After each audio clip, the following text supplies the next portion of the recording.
Doctor, ഞാൻ എൻ്റെ personal ലൈഫിൽ നിന്നൊരു കാര്യം ചോദിക്കാം. എൻ്റെ മുത്തശ്ശി അത്യാവശ്യം പ്രായമൊക്കെ ഉള്ള ആളായിരുന്നു. അപ്പോൾ ഈ ഒരു മുറിവ്, ഡയബറ്റിക്സ് ഉള്ള ആളായിരുന്നു, ഒരു മുറിവ് വന്നു കാലിൻ്റെ വിരലിൽ. പിന്നെ അത് അറ്റ് ദ എൻഡ് അത് മുറിച്ച് കളയേണ്ട ഒരു അവസ്ഥ വന്നു. ആക്ച്വലി ഇതിപ്പം നമ്മുടെ പലരുടെയും ഏജ്ഡ് ആയിട്ടുള്ള ആൾക്കാരിൽ കാണുന്നു. ഇതെങ്ങനെ തടയാം, എന്തുകൊണ്ടാണ് ഇങ്ങനെ സംഭവിക്കുന്നത്? ശരിക്കും പറഞ്ഞാൽ അശ്വിൻ, നമ്മൾ ഡയബറ്റീസ് പേഷ്യൻസിനോട് കണ്ണ് സൂക്ഷിക്കുന്ന പോലെയാണ് കാല് സൂക്ഷിക്കാൻ പറയുന്നത്. ഈ ഡയബറ്റീസ് ന്യൂറോപ്പത്തി, ഞാൻ ഈ പറഞ്ഞ ഡയബറ്റീസിന്റെ ഒരു മൈക്രോവെസ്കുലർ കോംപ്ലിക്കേഷൻ ആണ് ഈ കാലിന് ഗാംഗ്രീൻ അല്ലെങ്കിൽ ഒരു അൾസർ ഉണ്ടാകുന്ന ഒരു സിറ്റുവേഷൻ വരുന്നത്. അതിൽ രക്തത്തിന്റെ പ്രവാഹം അഫക്റ്റ് ചെയ്തിട്ട്, ബ്ലഡ് സർക്കുലേഷൻ അഫക്റ്റ് ചെയ്തിട്ടാണ് ഈ ബ്ലഡ് പ്രോപ്പർ കാലിൽ വരെ എത്താഞ്ഞിട്ട് ആ ഒരു കാലിന്റെ പോർഷൻ അങ്ങ് കേടായി പോകും. ചെറിയ മുറിവാണെങ്കിലും അത് ഹീലാകാൻ ടൈം എടുക്കും. സോ ഈ മുറിവ് പിന്നെ കോംപ്ലിക്കേറ്റ് ആയിട്ട് ആ സ്ഥലത്തിന് ശരിക്കും പറഞ്ഞാൽ അത് കംപ്ലീറ്റ് ഡാമേജ് ആയിപ്പോകും.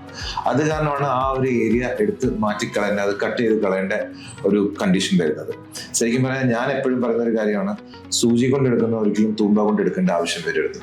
സോ നമ്മൾ പേഷ്യൻസിനോട് പറയുന്നത്, ചില ചെരുപ്പുകൾ ഇപ്പം നമ്മൾ ഫാഷൻ ഒക്കെ കോൺഷ്യസ് ആണ് എല്ലാവരും. അപ്പം ചില ആൾക്കാർ ഭയങ്കര ഫ്ലാറ്റ് ചെരുപ്പിടും, അല്ലെങ്കിൽ ഒത്തിരി ഹാർഡ് ചെരുപ്പിടും.